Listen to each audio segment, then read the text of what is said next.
더 뉴스 2부 시작합니다. 이른바 총경회의 참석자들에 대한 징계 움직임에 경찰 내부 반발이 커지고 있습니다. 이와 관련해서 이상민 행안부 장관은 쿠데타에 준하는 상황으로 매우 부적절하다며 경찰국 신설과 관련한 강경 입장을 재확인했습니다. 윤석열 정부를 상대로 한 국회 첫 대정부 질문이 오늘부터 사흘 동안 진행됩니다. 5년 만에 공수가 바뀐 여야는 첫날부터 대통령실 사적 채용 논란과 탈북어민 국송 사건 등을 두고 치열한 공방전을 벌일 걸로 보입니다. 전파력이 빠른 이른바 켄타우로스 변이 감염자가 또 발생했습니다. 오늘부터 해외 입국자는 24시간 안에 PCR 검사를 의무화하고 요양시설 대면 면회도 중단됐습니다. 삼성전자가 세계 최초로 개발한 3나노미터 파운드리의 양산을 시작했습니다. 삼성전자는 이 기술을 모바일과 시스템 반도체 분야로 확대해서 차세대 파운드리 시장을 주도한다는 전략입니다.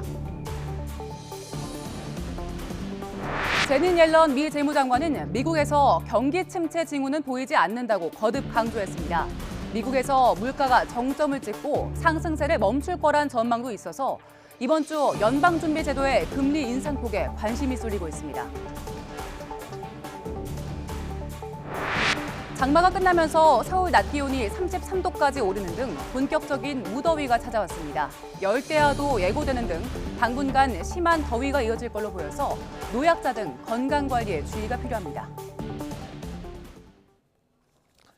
더 정치 시작하겠습니다. 지난 주말 열린 사상 초유의 전국 경찰서장 회의 파문이 계속 커지고 있습니다. 경찰국 신설에 반대해서 회의를 강행한 것에 경찰청이 즉각 징계, 또 감찰로 대응을 하고 있습니다. 김대기 비서실장도 나서서 부적절한 행위다, 경찰 권력에 대한 견제와 균형이 필요하다라고 강조했습니다. 이에 우상호 민주당 비대위원장은 강력한 비판의 목소리를 냈습니다. 평검사 회의는 되고 왜 경찰서장 회의는 안 되느냐면서 이게 징계 사안이냐며 전두환식 대응이라고 날을 세웠습니다. 여야의 충돌은 오늘도 계속 이어지고 있습니다. 오늘 권성동 국민의힘 당대표 직무대행은 청와대가 인사권 행사할 때 침묵하더니 인사지원 부사 맡는다고 하니까 집단 행동에 나선 것이냐며 책임이 뒤따를 것이라고 경고했습니다. 이에 대해서 우상호 위원장은 비서실장의 첫 등판이 경찰 장악이냐며 윤석열 대통령이 직접 올라탄 것으로 해석된다고 맞받았습니다. 직접 들어보고 더 정치 시작하겠습니다. 국민의 생명과 재산을 볼모로한 정치 세력화는 어떠한 이유로도 합리화될 수 없습니다. 경찰이 집단 행동을 하는 사이 치안에는 구멍이 생길 수밖에 없습니다. 민생과 무관한 집단 행동을 하는 것은 직무유기이자 국민 혈세로 월급을 꼬박꼬박 받는 이들의 배부른 밥투정으로 보일 뿐입니다. 저기 또 비서실장까지 나서셔서 이 문제에 올라타셨습니다. 대통령의 지시를 받은 것이다 라고 우리는 해석합니다. 그러면 이 문제에 윤석열 대통령이 직접 올라탔다, 저는 이렇게 보고 있고요. 더불어민주당은 윤석열 정권의 경찰 장악 음모에 정면으로 맞서 싸우겠습니다. 네, 경찰국 신설을 놓고서 경찰 내부 폭풍이 심상치가 않습니다. 지금 이 시간 진행되고 있는 대정부 질문에서도 주요 쟁점이 되고 있습니다. 오늘의 전국 현안은 김영준 명지대 교수, 배종찬 인사이트 K 연구소장과 짚어보겠습니다. 어서 오십시오. 안녕하세요. 네, 안녕하십니까. 안녕하십니까. 네. 안녕하십니까. 지난 주말에 경찰서장 회의가 열렸습니다. 전국의 이제 경찰서장급, 총경급이 약 650명 정도 되는데요. 뭐 직접 참석한 경찰서장이 한 60명 가까이 되나 봐요. 그리고 이제 온라인 참여도 있고요. 먼저 두 분은 이 경찰서장 회의에 대해서 어떻게 평가를 하세요? 일단은 뭐 여러 가지 각도에서 볼 수가 있겠지만 예. 양쪽 모두 다 이 부분에 대해서 국민을 과연 설득시킬 수 있을까라는 생각이 좀 듭니다. 예. 그러니까 저는 어떤 일이 벌어지면은 그 상황에 대한 것에 대한 배경에 대한 것들을 좀 얘기를 해야지 국민들이 이해가 될 것 같은데요. 네. 일단은 지금 뭐 지난 정권 때에 검경 수사권 조정 그리고 검수완박, 이거는 검찰에 대한 민주적 통제를 하기 위해서 필요한 조치라고 얘기를 했습니다. 네. 그렇게 되면 이제 경찰이 굉장히 많은 권한을 갖게 됐다고 했을 때 그때도 나온 거, 지금만이 아니에요. 그 당시에도 어떤 일이 문제가 됐냐면, 그러면 경찰이 어떻게 민주적으로 통제받을 수 있을 것인가에 대한 것들을 분명하게 짚고 넘어가야 된다는 얘기를 한 거죠. 네. 근데 그 부분에 있어서 지금 이제 전 두 가지 오류가 있다고 보는데 첫 번째 오류는 뭐냐면 경찰이 수사만 하나요? 경찰은 수사만 하는 게 아닙니다. 치안도 있고 경비도 있고 시민 안전도 있다고 한다면 경찰은 당연히 통제받아야죠. 네. 다만 경찰의 수사에 있어서의 독립성과 중립성에 대한 문제를 구별해서 해야 되는데 무조건 통제를 받아서는 안 된다라고 얘기하는 거는 잘못된 오류라고 먼저 지적을 하고 싶고요. 예. 두 번째는 그러면은 장관이 통제하는 것은 받아들이기 어렵고 경찰위원회를 통해서 통제하는 거는 이제 받아들이겠다고 경찰이 얘기한다면 예. 그럼 과거에 민정수석실이 있을 경우에 민정수석실에 의해서 경찰이 통제됐을 때는 왜 침묵했었었죠? 그런 문제를 제기를 하고 싶어요. 네. 근데 문제는 뭐냐면 지금 검수완박 통해서 경찰이 굉장히 비대한 기능을 갖고 있고 이 정부 들어와서 지금 민정수석실을 폐지했지 않습니까? 예. 그러면 경찰에 대한 미조 통제를 어떻게 할 것이냐가 지금 초점이 돼야 되는데 예. 어떤 방식에 의해서 통제될 것이냐는 지금 밝혀진 게 아무것도 없어요. 그러니까 조직이 예를 들어서 행안부 내 경찰국 신설하냐 신설하지 않느냐라는 걸 가지고서 논쟁이 벌어지고 있는데 네. 실제로 수사 문제에서는 중립성을 지켜야 될 수도 있지만 기본적으로 어떻게 구성하고 어떻게 운영되고 진짜 경찰국을 만들었는데 굉장한 압박을 하고 통제를 한다고 한다면 그때는 지금 시로 이게 문제가 있다. 네. 그 평검사 회의를 할 때는 뭐냐면 추미애 장관이 검찰총장을 직무 배제를 하니까 이거는 부당하다고 얘기를 했는데 지금 어떤 일도 지금 벌어지고 있는 건 아니에요. 예. 조직 구성을 하고 있는 이 상황 속에서 딱 문제 제기가 나오고 충돌을 하니까 야 이거는 지금 국민들 입장에 굉장히 혼돈스럽다. 왜 뭐가 문제가 되고 있는지에 대해서 경찰국이 만들어지면 도대체 어떤 일이 벌어지는가에 대한 부분들이 아직까지는 국민들이 체감을 하고 있지 못하고 있기 때문에 저거는 굉장히 불미스러운 좀 논란거리가 되고 있다고 볼 수 그렇군요. 있겠습니다. 이제 경찰국 신설에 대해서 이제 경찰서장 회의에서는 어떤 결론이 나왔었냐면요. 이제 견제와 균형에 입각한 민주적 경찰 통제에는 동의하지만 경찰국을 설치했을 경우에 이제 역사적 퇴행이다. 그러니까는 사실상 경찰 길들이가 될 수 있다. 인사 권한을 갖고 있기 때문에 이렇게 주장을 했고 성명까지 발표를 했습니다. 경찰의 반발 또 서장 회의에 대해서는 어떻게 보세요? 김영준 교수님께서 굉장히 중요한 걸 말씀 주셨습니다. 경찰이 통제를 안 받겠다라고 이야기를 하고 거부하고 있는 것이 아니거든요. 예. 우리가 쿠데타 또는 준쿠데타라고 하는 것은 정권을 뒤엎는 일입니다. 지금 어느 경찰이 정권을 뒤엎겠다고 이야기를 헌법을 부정하는 발언을 한 이가 누가 있습니까? 없거든요. 그러니까 바로 이 부분이 예고됐던 일이에요. 왜냐하면 소통이 패싱된 겁니다. 그렇다면 이 중요한 갈등까지 유발될 수 있고 이른바 총경회의라고 하는 것까지도 모임을 가질 수밖에 없는 사태를 예상하지 못했을까? 김영준 교수님도 예상하고 저도 예상을 합니다. 왜? 이런 일련의 정치적인 상황 국면은 초래될 수 있겠구나. 왜? 소통이 패싱됐으니까. 네. 31년 만에 탁하고 쳤더니 억하고 죽었다는 바로 87년의 박종철 사건에 대해서 더 이상 이제 치안본부 안 되겠다. 국민의 인권을 보호하는 경찰이 독립을 해야 되겠다라고 이야기를 한 거지. 예. 대통령실의 민정수석실이 마구잡이로 경찰을 통제하는 기관이 아니거든요. 통제하는 기능을 가진 게 아닙니다. 그래서 경찰국을 설치할 수도 있겠죠. 네. 그렇다면 그 전에 중요한 것이 뭘까? 바로 이 소통입니다. 갈등이 일어날 수도 있기 때문에 그러면 치안 정감이나 또는 검찰 수뇌부 또는 공청회를 할 수도 있는 거죠. 예. 그리고 야권의 더불어민주당도 더 불러서 한번 좀 이야기해 봅시다. 또 대통령실에 모여서 이 사안에 대해서 그러니까 국민들은 뭘 보냐면 경찰을 대상으로 소통하는 것도 중요하지만 국민을 향해서 소통하는 것도 참 중요합니다. 국민들에게 오히려 더 힘을 얻을 수도 있잖아요. 네. 국민들을 충분히 이해시켰더니 국민 여론이 그래, 이거 경찰국이 꼭 필요할 것 같은데요. 이런다면은 정부에서도 이 경찰국 설치를 주도할 수 있는 것이 얼마나 좀 더 힘을 받을 수가 있는 일이거든요. 근데 최근에 발표된 수치는 말씀 안 드립니다. 여론을 보면은 경찰국에 대해서 국민 여론이 설치에 대해서 힘이 실려 있지 않아요. 예. 얼마 전까지 남대문 경찰서 앞에서도 심지어 그 수많은 사람들이 서울역을 왕래하는 사람들이 경찰국 설치 반대, 지금 현수막이 이제는 사라졌습니다. 그렇다면 할 수도 있고 안 할 수도 있죠. 하지만 더 중요한 것, 더 가치가 있는 것, 소통을 왜 안 할까요? 알겠습니다. 무엇보다 소통이 중요하다 이런 말씀 해주셨는데 경찰국 신설에 대해서 여야 입장이 엇갈리고 있고요. 특히 초유의 경란 사태에 대해서 이상민 행정안전부 장관은 확고한 것 같습니다. 경찰국이 반드시 필요하다는 생각인데요. 오늘 브리핑도 있었습니다. 기자회견에서 어떻게 이야기했는지 듣고 이야기 나눠보겠습니다. 대통령실에 파견된 민정수석실, 치안비서관 등이 경찰 공무원들을 통해서 음성적으로 경찰 업무를 지휘해 왔습니다. 이러한 시스템에 의할 경우에는 이미 기소되어 재판 진행 중인 울산시장 불법 선거 개입과 같은 사건, 그리고 현재 수사 진행 중인 탈북어민 강제 북송 사건에서의 불법적인 경찰 특공대 투입 등과 같은 불법이 자행될 수 있습니다. 신설되는 경찰국은 과거 치안 사무를 직접 수행하던 치안본부와는 명백히 다릅니다.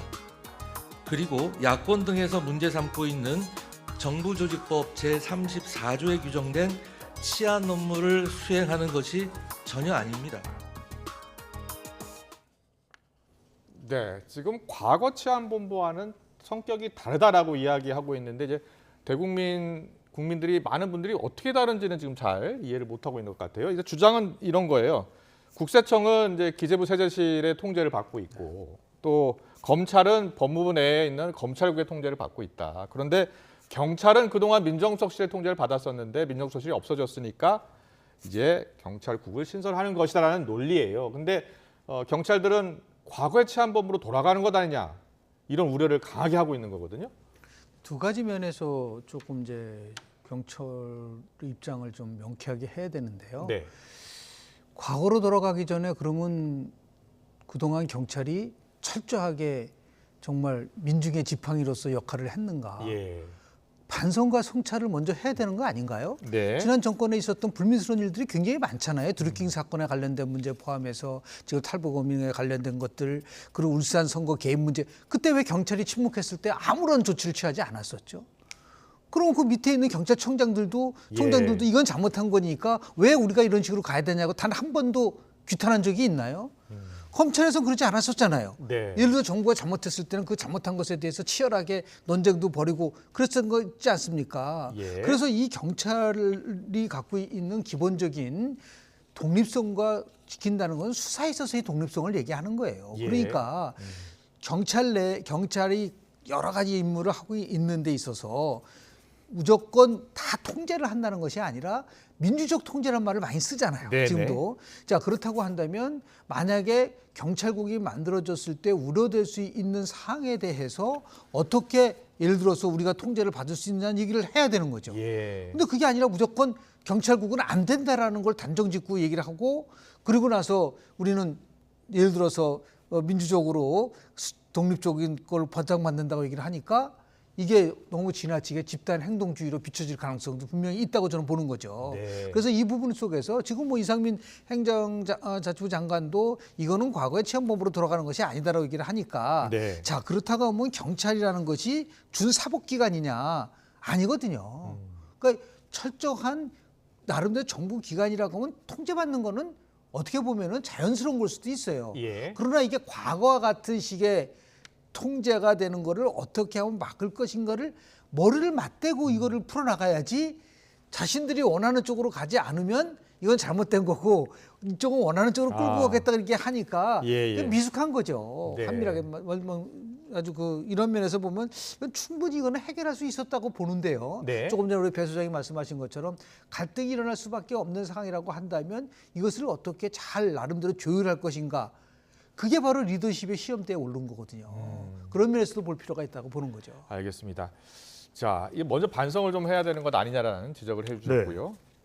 지금 권성동 대표가 이야기하는 게 청와대가 그동안 인사권 행사했을 때는 왜 그 당시 때는 경찰이 침묵을 했었느냐라는 이야기와 그리고 지금 인사지원부서 만든다니까 집단 행동에 나서는 것은 뭔가 정치 세력화하려는 것 아니냐라는 비판을 하고 있어요. 반면에 우상호 위원장은 과거에 평검사 회의 때는 가만히 있더니 왜 총경회의 때 왜 징계까지 하면서 감찰까지 하느냐라는 비판이거든요. 뭐 두 양쪽 뭐 여야 입장 차가 있긴 합니다만 경찰의 최근 이 움직임에 대해서는 어떻게 보세요? 우선적으로는 검찰과 경찰을 수평적으로 비교해서는 안 될 일인 것 같아요. 아, 그래요? 그동안 우리가 지극히 견제를 해왔던 것은 검찰의 세력이 너무 크다. 누가 봐도 숫자의 문제가 아니라 2천여 명이라도 그 2천여 명이 가지고 있는 막강한 권력이 문제가 되는 거죠. 예. 숫자가 적은데 권력의 크기가 훨씬 크면 문제가 되는 거잖아요. 경찰은 가족들끼리 합하면 15만 명, 직장협의회까지 포함하면 20만 명, 몇만 명인데 자, 그냥 우리 시청자분들께 여쭤볼게요. 예. 아니면 진행자분께 여쭤볼게요. 검사의 힘이 셉니까? 경찰의 힘이 셉니까? 초등학교, 우리 상암초등학교 학생한테 물어보면 어이구, 검사는 대단한 분 아니에요? 이렇게 이야기를 할 거예요. 그렇다면 우리가 합리적으로 이 부분을 논의하자는 거죠. 정쟁의 도마 위에 올리지 말고. 그러면 첫 번째, 예. 경찰국 없이 경찰 통제는 과연 불가능할까요? 경찰위원회도 존재합니다.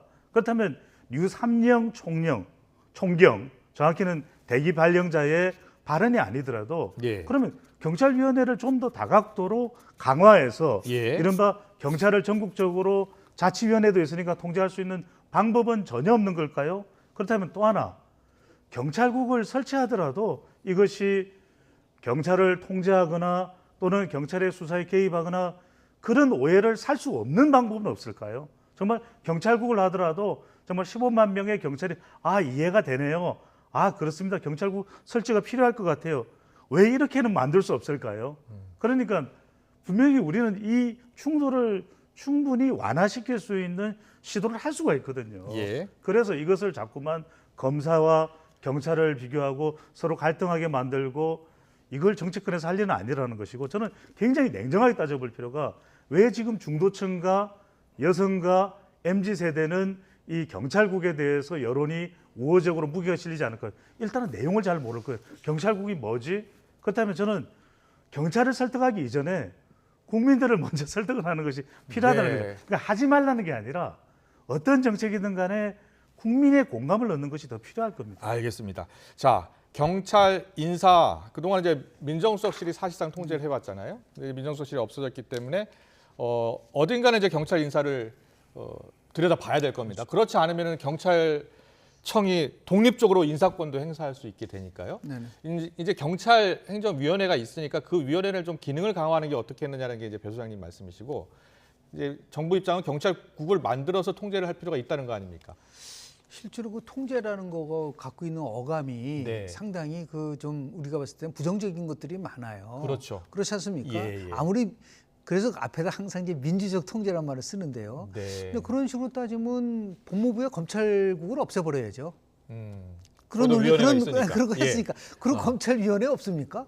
검찰위원회 있죠. 있어요. 네. 경찰위원회가 다 있는 거죠. 그러니까 지금 정부가 고민하는 거는 그나마 민주적 통제를 하기 위해서 어떠한 절차와 어떠한 조직을 만들어줄까. 그렇다고 해서 전혀 없는 걸 새로 만들 수는 없지 않습니까? 예, 그러니까 예. 일부에서는 이렇게 경찰국을 만드는 것도 정부 조직법상에 국회 논의가 필요하다고 주장하는 부분들도 있고 어느 쪽에서는 그게 아니다. 시행령 가지고 된다고 하는 것도 있고 이 문제 쟁점들이 많지 않습니까? 예. 근데 국민들의 입장에서 봤을 때는 우리들의 삶이 경찰이 변화가 됐을 때 어떻게 되느냐가 관심이 있는 것이지. 그렇죠. 예. 누가 통제하고 누가 예를 들어서 가져가느냐라는 걸 가지고는 너무 정치화된. 그러니까 우리가 항상 그동안 문제됐었던 게 뭐였었냐면 사법의 정치화, 정치의 사법화.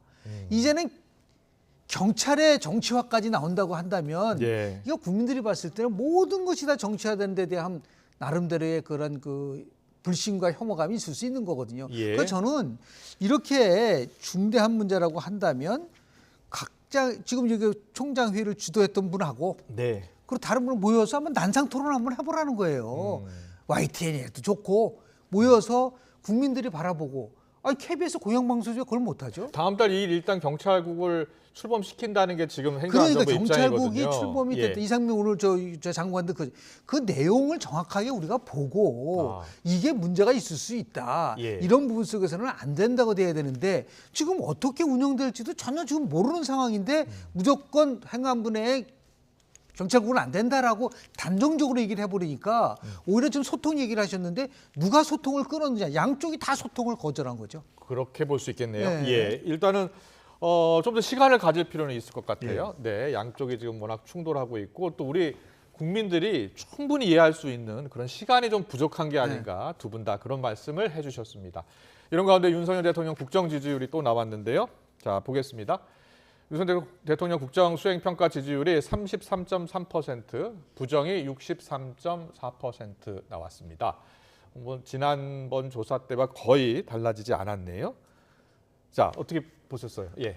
제가 뭐 지난 시간에도 말씀드린 것 같은데 네. 35% 법칙과 어떤 때는 뭐 55% 법칙은 저는 60%의 법칙이라고 좀 얘기를 하는데요. 이게 부정이 60%를 넘어가는 경우에는 상당한 혼란이 올 수밖에 없다. 대통령 국정 운영의 동력을 특히 개혁을 끌고 갈 수가 없어요.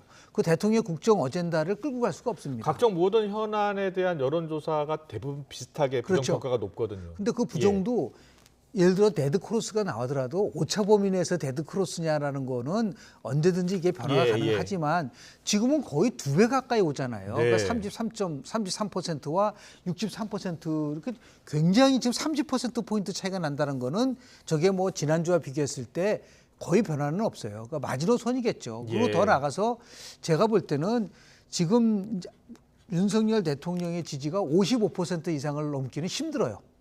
우리가 굉장히 양극화돼 있기 때문에 그렇다고 네. 한다면 최하 30에서 아마 55 사이를 왔다 갔다 할 거다.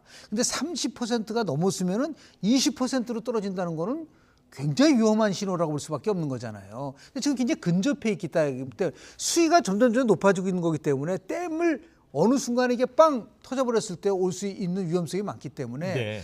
저거를 극복할 수 있는 나름대로의 여러 가지 조치, 특단의 조치를 취해야 되는데 지금 나와 있는 여러 가지 정책적인 문제라든지 아니면 지금 우리가 그동안 얘기했었던 이 경찰국 문제를 둘러싸고 있는 그러니까 국민들은 그 아직 내용보다는 한 출범한 지 2달밖에 안 된 정부에서 어떻게 저런 일이 벌어질까? 그게 오히려 더 지지율을 떨어뜨리고 끌어올리지 못하는 요인이 될 수 있다라는 거를 말씀 좀 드리겠습니다. 그렇군요. 지금 예. 대통령 지지율을 보면은 한 번 더 보여주시면 좋겠는데 네. 매주 월요일 날 지금 우리가 더 뉴스를 통해서 아주 심층 분석을 해드리거든요. 네. 그러니까 무슨 다른 어떤 이유가 있어서가 아니라 지지율이 올라가야 대통령이 국정 수행 운영을 주도할 수 있는 거죠. 여소야대 국면에서. 그리고 개혁 과제도 이행을 해나갈 수가 있는 것이거든요. 예. 근데 지금 보면은 그래프를 보시면 이제 횡보를 합니다. 네. 횡보를 한다는 이야기는 하락세는 일단 강보합이 됐습니다. 그 이야기는 적어도 지지층들의 위기감에 따른 결집, 예. 또 하락세 차단액으로 볼 수 있는데 그러면 끌어올려야 될 거 아닙니까? 네네. 그러면 끌어올릴 수 있는 에너지는 뭐냐? 에너지는 바로 중도층을 견인하는 겁니다. 아. 다른 조사를 보더라도 큰 차이가 없거든요. 네. 행보하고 있는 지지율을 견인하는 것은 지금 움직이지 않고 있는 이 중도층을 견인하는 방법은 우리 더 뉴스 시간을 통해서 제가 분석을 하고 김병준 교수님께서 추가 분석을 해주셨던 분입니다. 통소협. 결국 MZ세대 2030 지지율이 올라가야 되고 그렇군요. 여성들이 예. 남성보다 더 올라갈 때 그리고 중도층이 함께 무당층이 지지 정당이 없다는 무당층이 올라갈 때거든요. 이때는 이들은 무엇에 움직이느냐? 당장 3달도 안 된 윤석열 대통령이 어떤 성과를 낼 수가 없습니다. 그렇다면 통소협입니다. 통합의 메시지, 네. 그다음에 소통에 더 적극적으로 노력하는 모습. 그러니까 스타 장관 100명보다도 소통을 위해서 노력을 기울이는 윤석열 정부의 면목, 이걸 보고 싶어요. 마지막으로 협치입니다. 대정부 질문하는데 계속해서 서로 대결 구도, 서로 막 맞받아치는 예. 맞받아치는 형태로 가서는 중도층이 바뀌질 않거든요. 그래서 이걸 통해서 저는 긍정이 50% 이상 올라가야 윤석열 대통령이 원하는 어퍼컷을 할 수 있다. 이런 판단입니다. 근데 좀 지적을 하고 싶은 거는요. 네. 아주 세부적으로 설명을 잘 해주셨는데 이렇게 지지율이 떨어지는 가장 큰 원인은 윤석열 다음이 보이지 않는다는 거예요. 아. 그러니까 윤석열 대통령이 됐을 때 갖고 있는 기대감들이 다 있거든요. 네. 그 기대감이 무너진 거죠. 그러면 윤석열 대통령이 됐을 때 어떤 거를 사람들이 기대했을까요? 제일 먼저 기대했던 거는 문재인 정권 때 무너졌던 공정과 상식을 바로 세워라. 예. 이게 첫 번째였었지 않습니까? 그런데 인사에서 그게 무너진 거란 말이에요. 네. 공정과 상식이라는 부분들이. 예. 두 번째는 뭐냐면 그 오만한 문재인 정부 때 그 오만한 태도에서 벗어나라는 거거든요. 그런데 지금 보면은 오만하게 느껴지는 거예요. 막 밀어붙이게 하고 전 정권이 잘못했지 우리가 뭘 잘못해 이런 오만함이라든지 그리고 더 나가서 국민들에게 꿈과 희망을 줄 수 있는 정책적 어젠다, 대통령 어젠다가 보여야 되거든요. 우리가 정권을 잃는 한이 있더라도 지지율이 10% 아래로 떨어지더라도 이런 개혁은 반드시 합니다. 그래서 유럽의 병자였었던 독일을 살렸던 슈레더 총리와 마찬가지로 네.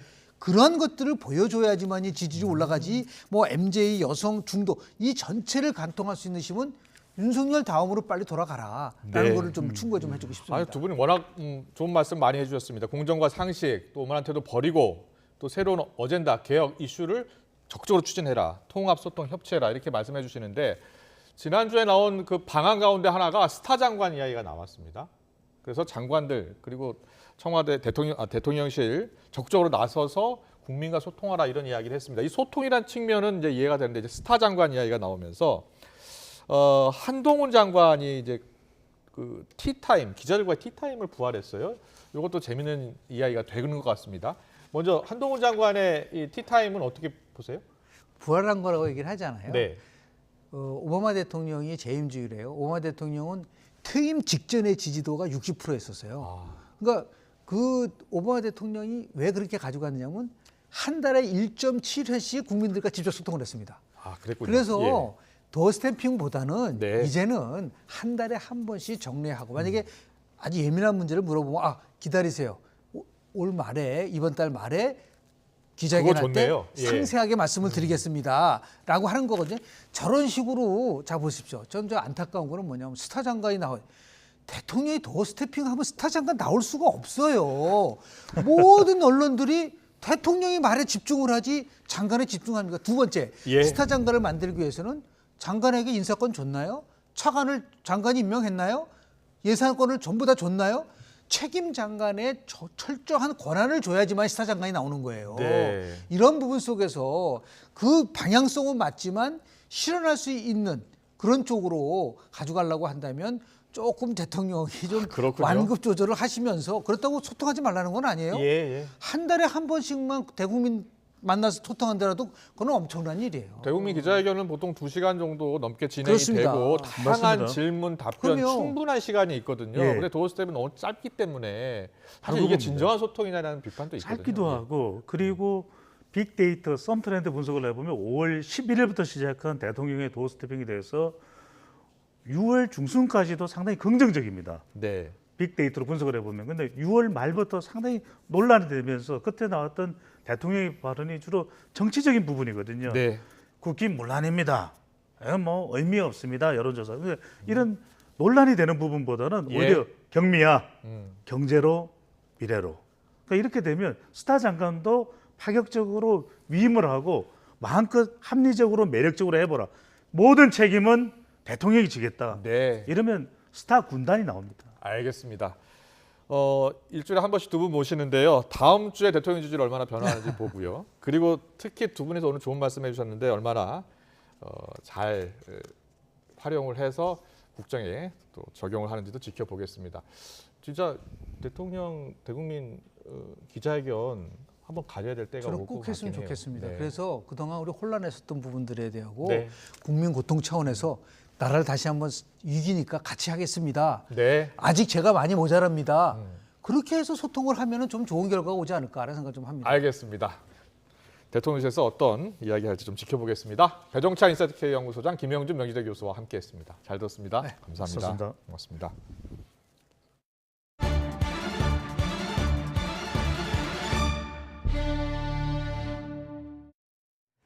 삼성전자가 오늘 3나노미터 파운드리 제품의 양산 출하식을 열었습니다. 3나노 파운드리는 삼성전자가 세계 최초로 개발한 초정밀 비메모리 반도체 개발 체제인데요.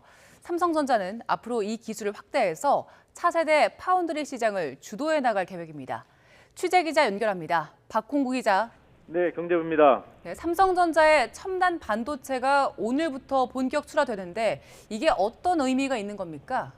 예, 삼성전자는 오늘 세계 최초로 개발한 3나노 파운드리 공정의 시스템 반도체 양산 출하식을 열었습니다. 반도체 핵심 기술은 얼마나 작은 면적에 더 많은 회로를 그리는지가 관건인데 3나노 기술은 현재 반도체 제조 공정 가운데 가장 앞선 기술입니다. 파운드리는 비메모리 반도체 설계안을 주문받아 반도체를 수탁 생산하는 업체를 뜻합니다. 현재 타이완의 TSMC가 세계 1위 기업인데 삼성전자가 이보다 먼저 3나노 공정으로 시스템 반도체를 대량 생산하기 시작한 겁니다. 또 차세대 트랜지스터 구조인 GAA 기술을 적용해 기존 핀팻 방식보다 성능은 30% 향상하고 전력 사용량은 45% 줄여 반도체 효율을 높였다는 게 삼성전자의 설명입니다.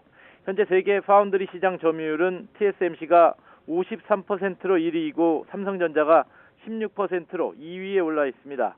삼성전자는 이번 3나노 파운드리 양산을 계기로 차세대 반도체 개발에 주력해 TSMC 추격에 속도를 낸다는 계획입니다. 오늘 삼성전자 화성공장에서 열린 행사에서 경계현 대표는 이번 제품 양산으로 파운드리 사업의 한 획을 긋게 됐다며 GAA 기술 조기 개발은 무에서 유를 창조한 것이라고 평가했습니다.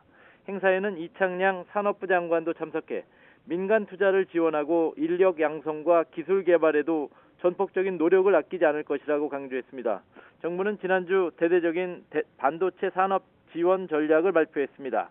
정부는 이 계획에 따라 오는 2026년까지 기업들이 반도체에 340조 원을 투자하도록 세제 혜택을 확대하고 평택과 용인의 반도체 단지 구축 비용을 국비로 지원하기로 했습니다. 지금까지 경제부에서 YTN 박홍구입니다.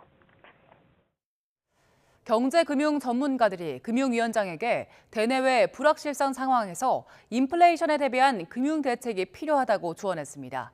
최재형 국제금융센터 원장 등은 오늘 금융위원회 대회의실에서 김주현 금융위원장과 만나 이런 의견을 제시했습니다.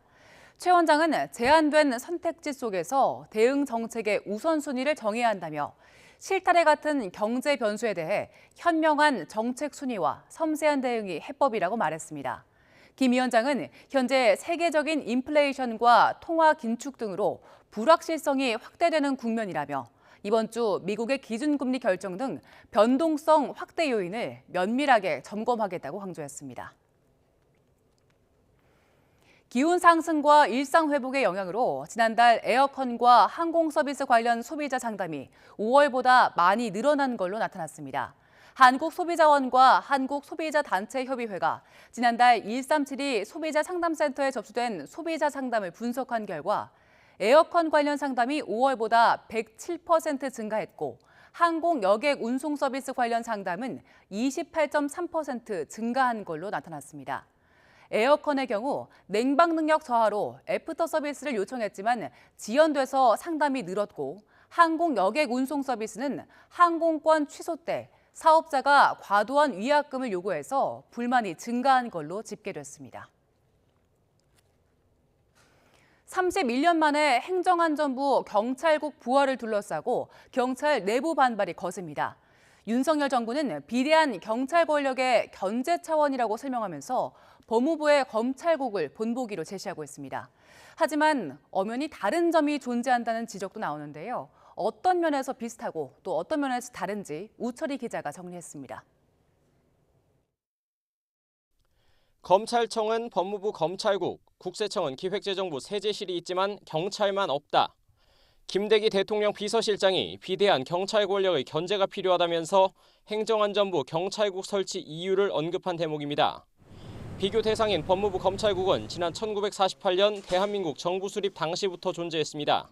당시 법무부 직제를 보면 검찰국을 둔다고 규정하고 있는데 지금까지도 큰 틀에서 유지되고 있습니다. 현재 검찰국은 검찰 행정에 관한 종합계획을 수립 시행하고 검찰 인사와 조직, 예산까지 도맡고 있습니다.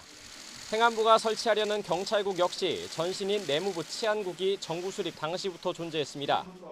이후 치안본부로 격상됐고 경찰의 중립성을 보장한다는 이유로 지난 1991년 경찰청이 독립하면서 사라졌는데 이번에 국무회의에서 시행령이 통과되면 31년 만에 부활하게 되는 겁니다. 행안부 설명으로는 경찰국도 법무부 검찰국과 비슷한 업무를 맡습니다.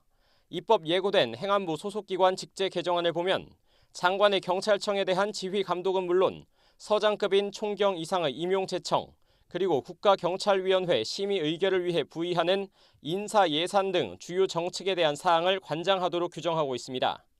하지만 다른 점도 있습니다. 정부 조직법에는 법무부 장관의 사무에 검찰을 명시하고 있는 반면 행안부 장관 사무에는 지난 1990년 이후 사라진 치안이 존재하지 않는 겁니다. 상위법에 없는 조항을 하위법인 시행령만 바꾸는 꼼수라면서 위헌이라는 지적이 나오는 이유입니다.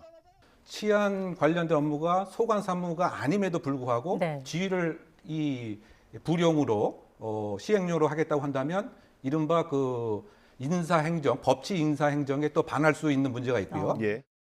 반면 행안부는 전혀 문제될 게 없다는 입장입니다. 기존에 있던 권한을 수행하기 위한 조직을 만드는 것은 법률 사항도 아니고 말씀드린 바와 같이 시행령으로 해야 되는 작업이고요. 법 개정을 추진할 생각은 전혀 없습니다. 비록 법무부 장관의 소관 사무로 검찰을 뒀더라도 인사와 예산에 대한 통제로 검찰의 독립성과 중립성 침해에 대한 지적이 끊임없이 나왔고 윤석열 대통령은 대선 공약으로 검찰 예산 독립을 제시하기도 했습니다. 경찰 내부에서도 비대해진 권한에 대한 통제의 필요성은 공감하지만 정부의 생각과는 너무나 평행선이고 시민단체의 고발까지 이어지면서 진통은 상당 기간 지속될 전망입니다. YTN 우철입니다. 지난 22일 국회 후반기 원구성이 마무리된 가운데 통일부가 국회에 북한 인권재단 이사 추천을 요청했습니다. 조중훈 통일부 대변인은 브리핑에서 오늘 오전 국회에 북한 인권재단 이사 추천을 요청하는 공문을 발송했다고 밝혔습니다. 조 대변인은 북한 인권법이 지난 2016년 9월 시행된 이후에도 재단이 출범하지 못하면서 법률의 중요한 부분이 실질적으로 이행되지 못하는 상황에 대해서 국내외에서 문제 제기와 우려가 계속돼 왔다고 지적했습니다. 북한이 정전협정 체결 69주년인 오는 27일을 전후해서 7차 핵실험을 감행할 가능성이 있다는 일각의 관측에 대해 군 당국은 모든 가능성에 대비해서 확고한 대비 태세를 유지하고 있다고 밝혔습니다. 김준락 합참공보실장은 오늘 국방부 정례 브리핑에서 관련 질의에 대해 한미 정보당국은 북한의 관련 시설과 활동을 면밀하게 추적 감시하고 있다며 이같이 답했습니다. 그러면서 실험 시기를 특정하는 것은 적절하지 않다면서 우리 군은 모든 가능성에 대비해서 만반의 확고한 대비 태세를 유지하고 있다고 강조했습니다. 프란치스코 교황이 캐나다에 방문했습니다. 지난 세기 가톨릭 교회가 위탁 운영하던 기숙학교에서 벌어진 캐나다 원주민에 대한 학대에 대해서 사과하기 위해서인데요. 교황은 일주일 동안 캐나다 3개 도시를 순방하며 생존자와 원주민 대표 등과 만나서 용서를 구하고 또 화해를 모색할 예정입니다. 이동헌 기자의 보도입니다. 프란치스코 교황을 태운 전용기가 현지 시간 24일 캐나다 엘버타주 에드먼튼에 도착했습니다. 교황을 맞으러 나온 환영 대표들 가운데 전통 복장을 한 원주민 대표가 눈에 띕니다. 교황의 이번 캐나다 방문은 기숙학교 문제로 분노하는 현지 원주민들에게 용서를 구하고 화해를 이루는 데 초점이 맞춰져 있습니다. 교황은 앞서 기내에서 이번 순방이 속죄의 여정임을 밝혔습니다. Stiamo attenti in questo viaggio che, come ha detto, è un viaggio penitenziale. Facciamolo con questo spirito.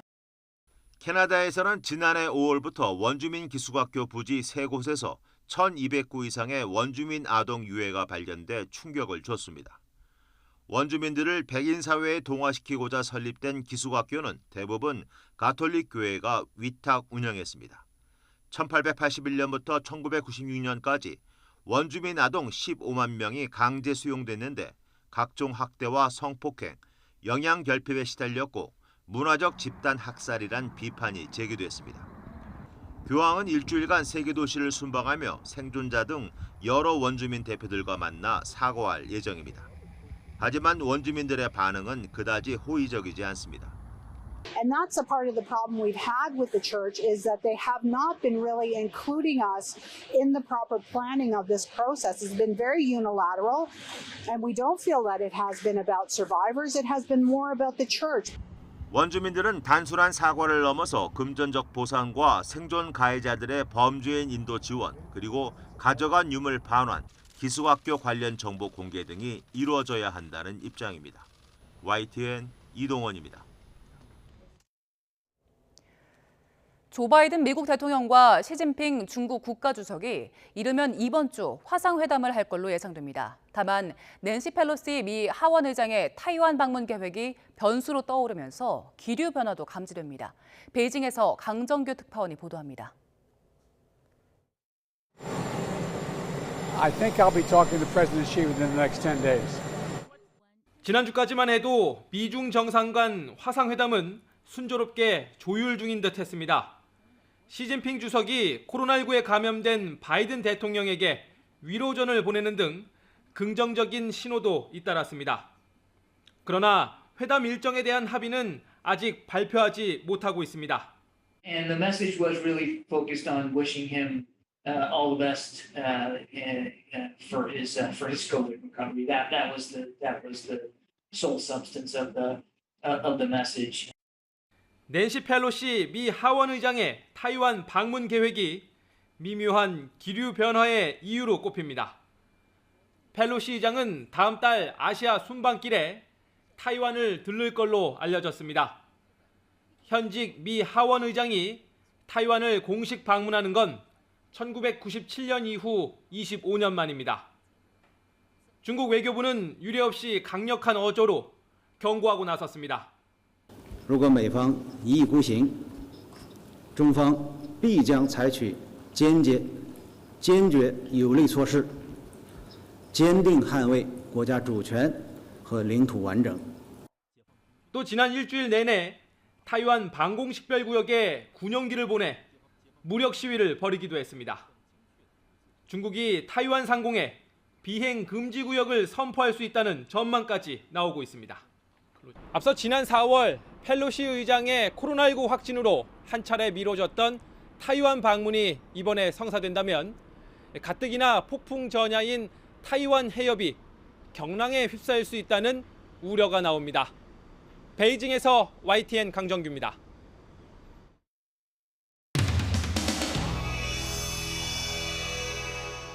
국가안보문란 실태조사 TF 3차 회의를 시작하겠습니다. 증언에 의하면 우선 16명이 살해됐다고 하는 문정권의 발표는 허위입니다. 이 16명은 탈북하려던 주민이었으며 또한 16명을 살해했다는 것은 북한이 이 2명의 탈북 브로커를 송환받기 위해서 거짓말을 한 것이며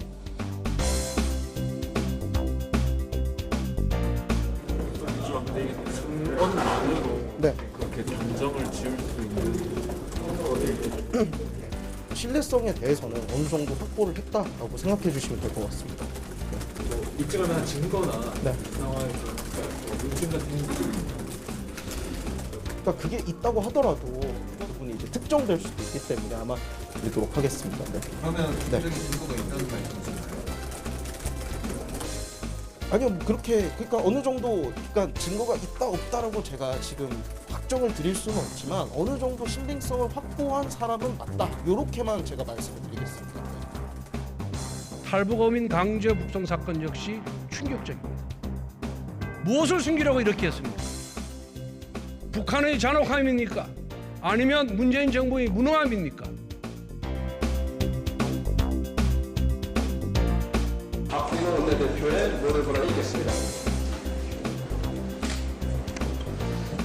윤석열 대통령이 시동을 건 북풍몰이가 선을 넘었습니다. 국힘 TF에서 체포를 두려워해서 나만 브로커라는 얘기가 있는데 그거에 대해서 어떻게 생각하세요? 아, 정말 어디까지 가려고 하는 거지? 사람을 죽이지 않는데 16명을 살해했다고 누가 자백을 합니까? 점점 궁지에 몰리니까 이제 저는 이치에 안 맞는 얘기들을 하시기 시작하시는데 개그맨들이 한 말로 대꾸를 하겠습니다. 여기서 이러시면 안 됩니다. 담대한 내용을 구상하고 있습니다.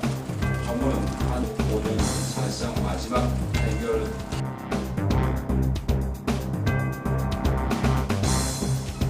물어볼 게 있으세요? 없죠? 최영호 의원님 아침에 라디오에서 살인자냐 아니냐는 그걸로 문제할 게 아니라 살인한 것 같다고 해요. 살인은 한 것으로 지금 자료가 되어 있다. 제가 이 점을 이야기한 겁니다. 국민의힘 내부에서도 보너스냐 연료수명 시대 사례가 의견이 엇갈리는데 어떤 게 아니 의견이 엇갈리는 게 아니고 지난번에 이런 주장도 있고 저런 주장도 있는 이런 상황입니다. 누구 주장이 가장 신뢰할 만한 소스냐 이거는 단정되지 않았다는 거죠. 지난번에 제가 그날도 말씀드린 게 4번이나 제가 중간중간에 그 증언에 의하면 이렇게 얘기를 했어요. 그래서